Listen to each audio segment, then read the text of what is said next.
My parents said they never saved for my college because we didn't think you'd become much, while my brother received a brand new car and endless praise. I turned 21 on a Tuesday. There was no party, no cake, no candles. Just this strangely quiet dinner. My parents kept exchanging glances, like they were expecting the mashed potatoes to explode. And honestly, they were lumpy and cold, the chicken dry. I sat there, just pushing food around, secretly hoping they had some big surprise planned, maybe even a "you're a man now" speech. They didn't. After dinner, my mom cleared her throat. "Ethan, can you come sit in the living room? We need to talk." My dad was already there, in his favorite recliner, arms folded. That expression on his face, where he tries to look serious, but just looks like he's trying way too hard. Alarms started going off in my head. I sat across from them, still clinging to this desperate hope that they might express some pride. I mean, I'd been working part-time at a hardware store since 19, kept my grades up, even got into a state university on a partial scholarship. I didn't expect fireworks, but what happened next? I definitely didn't see coming. "We just wanted to be honest with you," my mother began, her voice unnervingly calm, almost rehearsed. "We never really saved anything for your college." I blinked, tried to process. Before I could even react, my dad jumped in, like he couldn't hold it anymore. "It's not that we didn't want to," he admitted, leaning forward. "It's just, well, we honestly didn't think you'd actually go. Or amount to much." I laughed. It wasn't funny. It was just so jarring, so utterly unbelievable. I actually thought they were joking a really, really terrible joke. But they weren't. My mom just gave me this tired, almost pitying smile. "You were always kind of unfocused, you know? Not like your brother." And there it was. Jacob. My younger brother. The golden boy. Honor roll, private soccer lessons since 9. I love him, I really do, but he's always been their favorite. When he turned 19, they threw him a surprise party with a shiny new car parked out front. He got a college fund. I got a pair of socks and a keychain that said, "Go get him." At the time, I just shrugged it off, thinking, oh, they're just waiting to help me when I actually get in somewhere. They're being cautious. Turns out they'd written me off years ago. I didn't yell. I didn't cry. I just sat there, nodding slowly, pretending it didn't hurt like hell. "Okay," I said. "Thanks for telling me." I went back to my room, shut the door, and stared at the ceiling for what felt like hours. That night, I started applying for every scholarship and part-time job I could find. Weekend shifts at a diner, odd jobs on campus, tutoring younger kids for cash. I was determined to go to college, even if it meant crawling there on my hands and knees. That was 8 months ago. Now I'm in my second semester, working 2 jobs, barely sleeping, sometimes skipping meals just to make ends meet. But every few weeks I get a text from my mom like, "You've been really distant lately. Is everything okay?" Or worse, one of those guilt-inducing messages. "We're still your family, Ethan. You can't ignore us forever." As if I owe them closeness after what they did. As if I'm the one pulling away for no reason. What really drives the knife deeper is how they keep bragging about Jacob's potential, like it's this group project they're all invested in. He's not even sure if he wants to go to college. They gave him everything, and he's still trying to find himself. Meanwhile, I'm working 10-hour shifts and passing exams with barely enough energy to keep my eyes open. Last week, I went home for the first time in months. Mostly because Jacob begged me to. He doesn't know the whole story, just that things are weird between me and our parents. When I walked into the living room, my mom was showing someone a photo of Jacob holding up an acceptance letter, grinning like he'd won the lottery. She looked so proud. I just stood in the doorway, invisible. She turned, gave me a quick hug, then said, "You look tired, Ethan. Maybe if you let us help, you won't have to run yourself into the ground." Help? Now they want to help? I just smiled and nodded. Didn't say a word. But something shifted in me that night. I realized they'd never see me as anything other than the backup plan, the afterthought, the kid who somehow failed to fail. And maybe that's what bothers them the most, that I didn't crumble when they let me down, that I didn't become the disappointment they were so sure I'd be. What they don't know is that I've been keeping track of everything. The money they poured into Jacob's dreams, The way they spoke about me when they thought I wasn't listening, the backhanded compliments, the subtle digs, the complete lack of support. I've been biting my tongue. And if they think I'm distant now, they haven't seen anything yet. I couldn't stop thinking about how my mom looked at me when she said I looked tired. Not concerned, not sympathetic, just vaguely judgmental, as if I'd brought it all on myself. Like struggling to put myself through school, working night shifts at the diner, and early mornings stocking shelves was somehow my fault. That week, back on campus, I pulled 4 doubles in a row, slept on the floor of my tiny apartment between shifts, and still managed to turn in a 10-page essay on time. Then, on Friday, I got a call from my father. He never calls. I let it go to voicemail. I'd just finished a graveyard shift, walking home in the early dawn, my feet aching, my shirt clinging to me, reeking of burnt eggs and coffee. I listened to the voicemail under gray skies, half zoning out. Hey, Ethan. Listen. We were wondering if you'd be available next weekend. It's Jacob's big showcase for his photography class. You know, the one where his work is featured in the school lobby. We'd love to see you there. The whole family is going. Your mom has even ordered catering. Just let us know, okay? I stopped walking. Catering.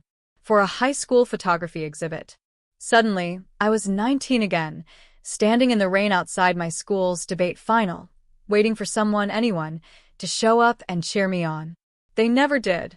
They said they had errands, that it wasn't a big deal. And yet here they were, rolling out the red carpet for Jacob's artsy photo collage. I didn't call back. Didn't even text. When the weekend came, I picked up an extra shift at the diner. During my break, I scrolled through my mom's Facebook. A dozen photos of Jacob standing next to his framed, lit-up photos. The caption read, "So proud of our baby boy and his incredible talent. The future is bright, and we will always be your biggest fans." I kept scrolling. Then I saw another post from earlier that week, a photo of me, taken without my permission, working at the diner. Someone had tagged me in the background, blurry and hunched over a counter. My mother had commented, "Our other son is working hard. He's always been such a trooper." No context, no pride, just pity. Around this time, the requests started coming in. But not for me. "Hey, Ethan," my mother texted one afternoon. "Jacob's thinking about applying to the same university as you. Would you be willing to help him with his application? Just some editing and feedback." The same university. The one I fought my way into, the one I could only attend because I practically sold pieces of my soul to every scholarship committee willing to listen. The idea of him just walking in because he liked the vibe felt like someone had dumped boiling water down my back. I waited a full day to respond. Then I wrote, "Sorry, I'm swamped with work and exams. Maybe he can ask one of his teachers." No response. A week later, my father called again. This time I answered, mostly out of curiosity. I was standing outside the grocery store with a bag of discounted instant noodles. "Hey, Ethan," he said casually. "Quick question. Do you still have the old laptop?" "Yes," I said slowly. "Why?" "Well, Jacob's just broke, and we figured if you don't need it anymore, he could use it. He's starting to apply to colleges now, and it would be extremely helpful." I blinked. "You mean the laptop I still use for school? The one I'm currently writing papers on?" There was a pause. "Oh, I just assumed you'd upgraded by now." I laughed. A dry, bitter laugh. "No, Dad. I have it because I can't afford to." He didn't apologize. Just kind of chuckled awkwardly and said, "Well, maybe let us know when you do."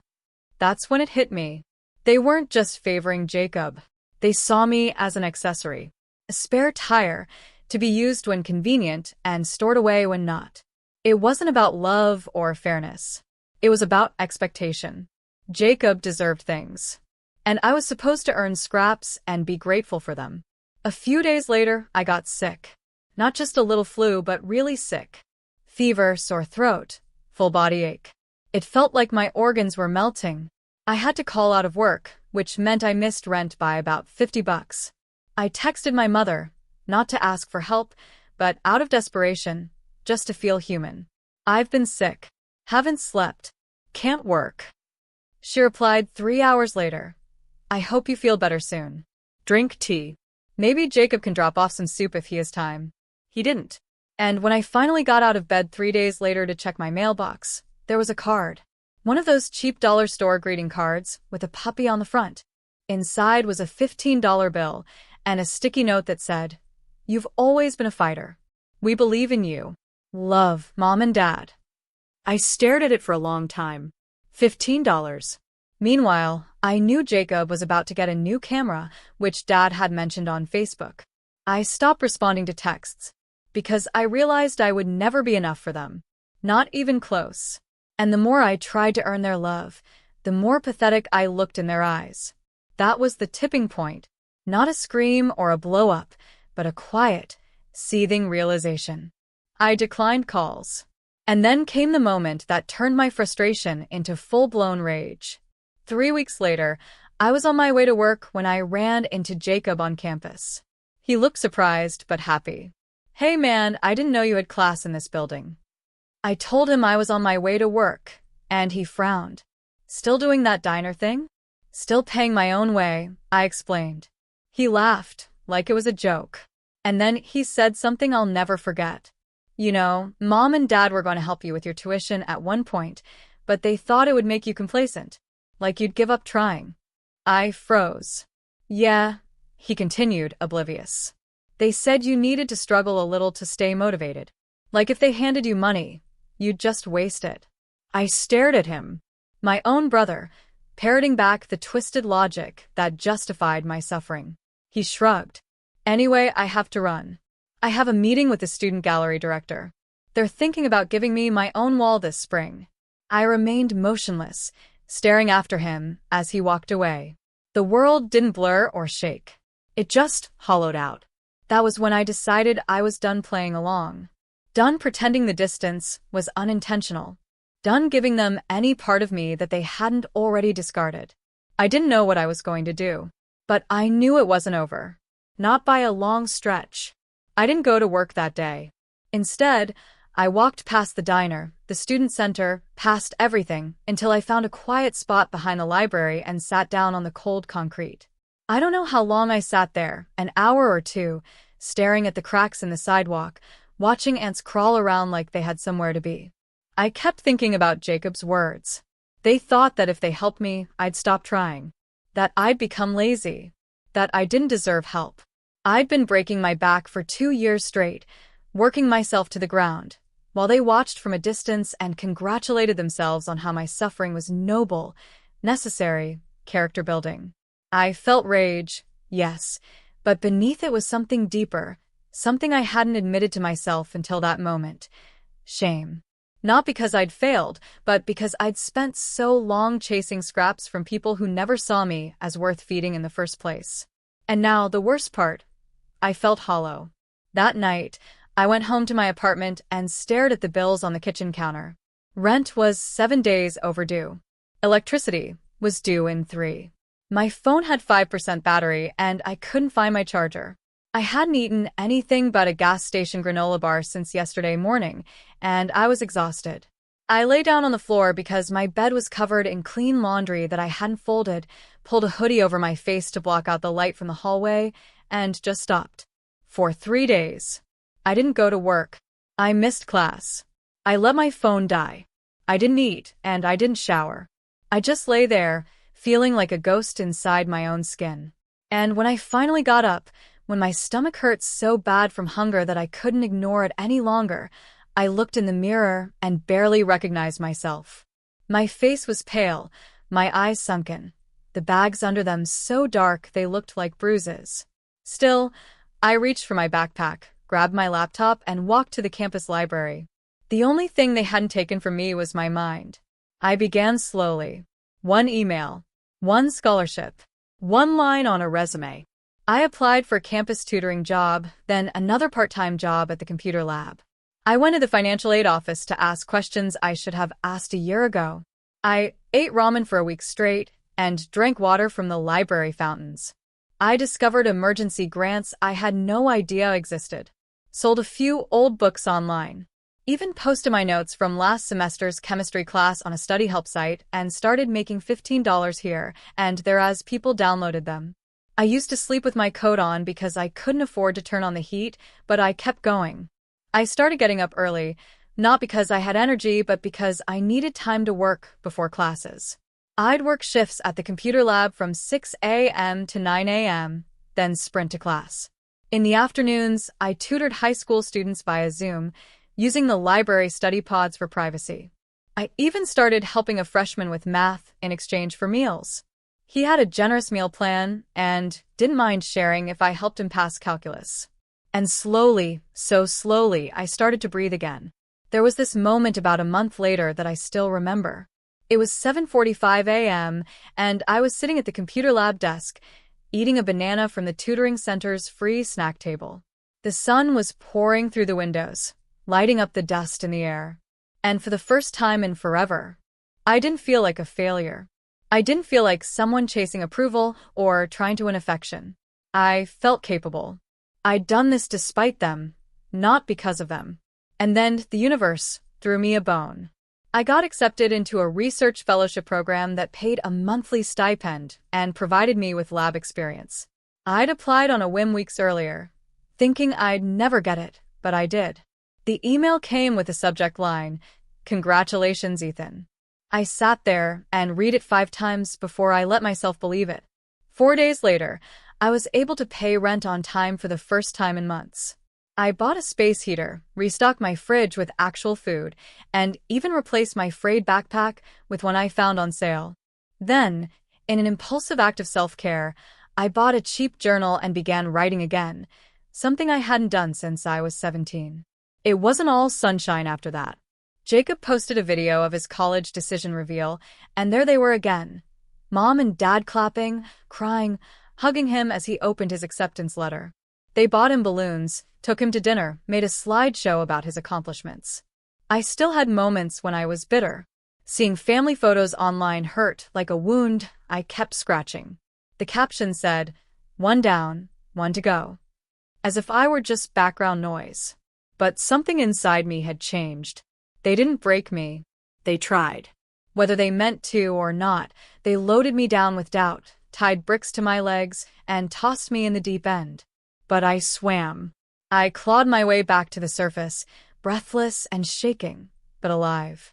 And one night, sitting at my desk with a cup of actual tea in hand, the heater humming quietly in the corner, I realized something strange. I no longer cared if they ever said, "We're proud of you," because I was proud of myself. I didn't need their words. I didn't need their guilt-tripped apologies, backhanded praise, or thinly veiled pity. I had built something out of ashes, found my footing in a storm, and now I was watching, waiting, not for them to change, but for the moment they'd need something from me, which I knew would come. And when it did, I'd be ready. By the time spring rolled around, I had a routine that worked. I was still working long hours, but the research fellowship provided enough stability to stop worrying about the next rent deadline. I had groceries in the fridge, a desk that no longer wobbled, and my own copy of the campus gym pass, which I'd won in a scholarship raffle. But I wasn't exhausted. I was driven, focused, and something else had started to grow alongside that drive. Clarity. It started with a single question, the kind that buzzes in the back of your mind when things go quiet. What would they do if the roles were reversed? I thought about that more than I'd admit. What if I were the golden child and Jacob was scraping by? Would they have let him struggle like they let me? Would they have made him fight for every penny? The answer wasn't hard to guess. They never expected me to win, or even compete. And now that I was doing better than ever, there was a strange tension in the air whenever we talked because we still talked on occasion. Out of obligation, more than anything else. My mother would send me little check-in texts. My father would send me boring news articles he thought were relevant to my major. And Jacob would send me selfies from campus. But none of them ever asked me real questions. They assumed I was still floundering, juggling plates with shaky hands. So I let them think that. At first, it was just easier. But it gradually became strategic. I stopped posting on social media. I let my profile go dormant. And when I received new accomplishments, another grant, a published research paper, a faculty recommendation, I didn't say anything. Especially not to Jacob. Because around this time, Jacob began applying to my university, the same department, the same program. And I knew that opportunity would come sooner than I expected. One afternoon, I was in the tutoring center when I overheard two faculty assistants discussing spring admissions. I wasn't trying to eavesdrop. I just recognized the name they mentioned, Jacob Monroe. And I froze. I leaned in closer, pretending to organize folders on a nearby shelf. His portfolio is strong, but the writing sample? Yikes. Yeah, the other laughed. The photography is decent, but the essay was all over the place. A little entitled, if I'm being honest. They moved on to another applicant, but my ears were burning. That night, curiosity got the best of me. I logged into the student portal where peer review opportunities were occasionally listed and searched for Jacob's name. I didn't find his application, but I did find a research assistant listing he had applied for. The same one I'd been offered weeks earlier, but turned down due to scheduling conflicts. And here's where it gets wild. He used my name as a reference. He dropped me in as someone who could vouch for his academic work, which I had never seen and knew was shaky at best, because we discussed it last Thanksgiving. He complained about hating lab reports and not understanding any of the material. There was no prior notice, text, or email. I didn't say anything right away. Instead, I contacted Professor Owens, the one in charge of the RA program, and casually asked him if I could take the position after all. My tutoring schedule had lightened, I told him. He was delighted to offer it back to me. That was step one. Step two was a little more satisfying. About a week later, Jacob texted me unexpectedly. Hey man, I just applied for the Owens RA position. I used you as a reference. I hope that's okay. I waited 3 hours before responding. I just saw it. I hope you are ready for it. It's a lot of work. He immediately responded, haha yeah, but the profs love me. It shouldn't be hard. I didn't respond after that. Because while he was flexing, I was planning a meeting with Professor Owens, in which I would quietly and professionally mention that while I supported my brother's ambitions, I couldn't in good conscience recommend him for a research-heavy position after he'd admitted to struggling with the materials. I didn't trash him. I simply told the truth. Owens nodded thoughtfully. That tracks. His writing sample wasn't great. Then, as if rewarding my candor, he added, glad you're on board again. Later that week, Jacob called me, frustrated. Did you talk with Professor Owens? He emailed me this super vague rejection and said I didn't seem like the right fit. I kept my voice steady. Yeah. He inquired about your work ethic and background. I told him what I knew. Silence. You really used me as a reference without asking. What did you think would happen? He didn't yell. Jacob wasn't yelling, but I could feel the tension crackling through the phone like static. You could have helped me. No, I said calmly. I could have lied for you. That's different. He hung up. I expected a reaction from my parents, but it never came, which meant one of two things. He hadn't told them, or he did, and they chose not to get involved. In any case, I kept going. Around this time, I started working on something bigger, something more permanent. I'd been on a side project for months, a digital tutoring platform for underfunded schools in rural areas. It began as a class assignment, but had grown into something real. With the help of a friend from the business department, we built a prototype, applied for funding, were approved, and won a pitch competition. By May, we had a small grant, 2 interns, and a partnership offer from a nonprofit I'd admired for years. And my name was attached to all of it, not buried in the footnotes, not hidden behind someone else's glow. Mine. But I still hadn't said anything to my family. And I watched from the sidelines as they poured more money into Jacob's college prep. New laptop, new dorm furniture, even a weekend retreat to clear his head before finals. Meanwhile, I paid off the last of my rent and bought a second-hand suit for professional meetings. I wasn't flashy. I didn't post about it. I didn't need to because this wasn't about proving myself anymore. It was about allowing them to underestimate me just long enough. Then the perfect opportunity presented itself, and I couldn't have scripted it better.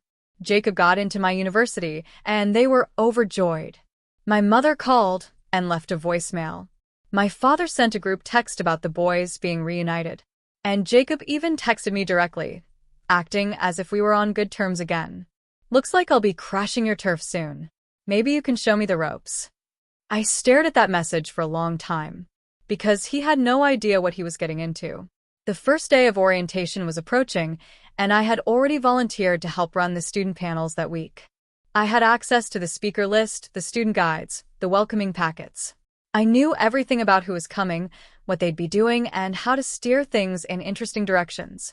And I was ready to use it, not out of pettiness, but out of precision.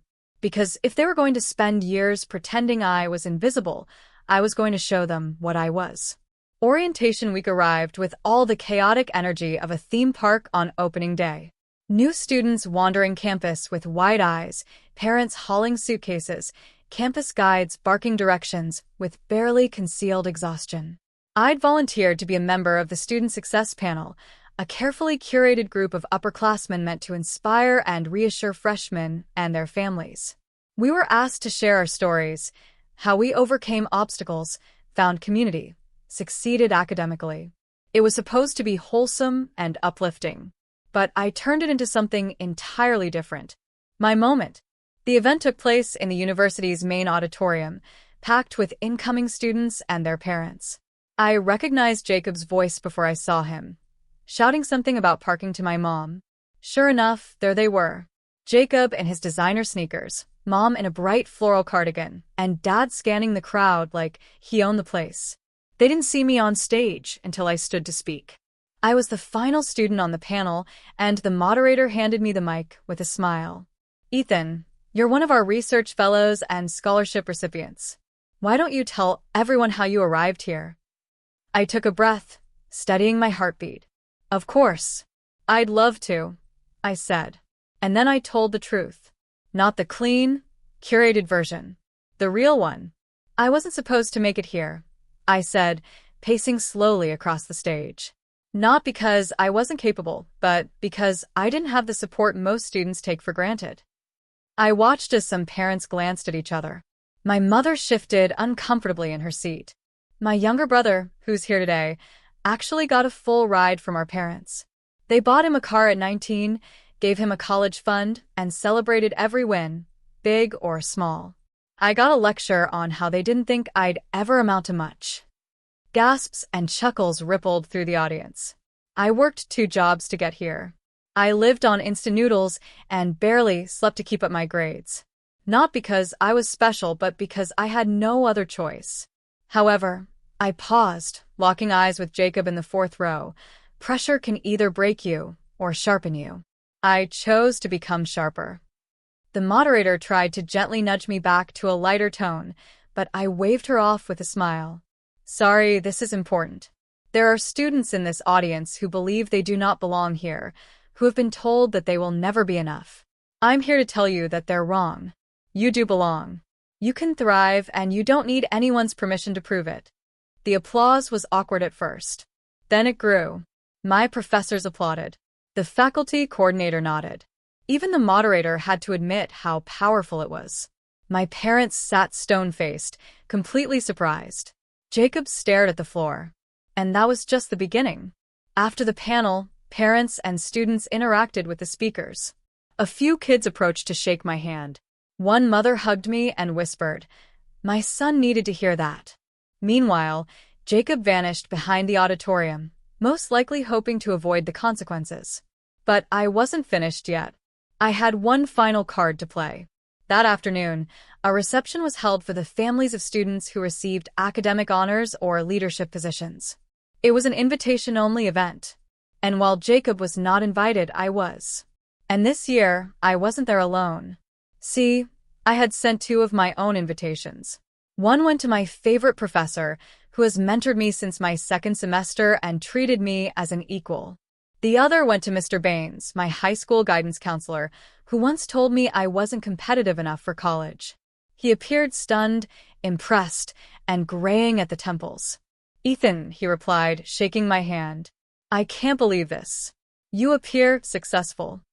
"I am," I stated unequivocally. And I remember everything you said to me, by the way. He laughed nervously, but I simply smiled and walked away. My parents arrived late. I could tell by their expressions that they were not expecting the red carpet. They expected a casual meet and greet, rather than a catered event complete with media booths, donors, and a slideshow highlighting student achievements. And on that slideshow, on the largest screen in the room, was a slide that said, Ethan Monroe, Research Fellow, Co-Founder, Equity Tutor, funded by the Blake Foundation, Academic Excellence Award, Invited Speaker, Student Leadership Panel.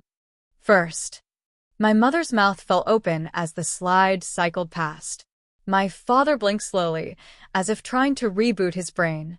They had no idea who I had become. And just when I thought I'd had enough, fate gave me another gift. A local journalist covering Orientation Week wanted to interview me for a short feature on student resilience. I agreed. The article went live 3 days later. It began with my exact quote. My parents told me they never saved for college because they didn't think I'd attend. That moment broke something in me, but it also started a fire. The piece went viral on campus. And by the end of the week, I had received a message from Jacob. You embarrassed the whole family. You didn't have to drag us through the mud like that. I replied. I didn't name names. If they recognize themselves in my story, that's up to them. He left me on read. My mother tried to call me a few days later. I let it ring. Then another message came in. We're sorry if we ever made you feel lesser. That was never our intention. I didn't reply. I had nothing else to say. Because I didn't do any of this for vengeance. Not really. That was just all the motivation I needed to keep going when everything seemed hopeless. The real victory was becoming someone I could be proud of. A year later, I graduated with honors. I received a job offer from a technology education nonprofit. We moved into a small apartment with hardwood floors and a view of the city. And when I sent out graduation announcements, I included a photo of myself standing in front of the auditorium, wearing the same suit I wore on the day of the panel. There was no note or card, just the photo. My parents did not respond, but I knew they saw it, which was enough. I built my future from the ground up, with no safety nets, no cheering sections, and no shortcuts. And now, every time I walk into a boardroom or speak with a struggling student, I remember that experience not as a scar, but as proof that I was never the disappointment. They just couldn't see beyond their own expectations. So, tell me, what would you have done in my place when your own family chose to gamble on your failure? Have you ever had to fight to prove your worth to the people who should have believed in you all along? I really want to know what you think in the comments below.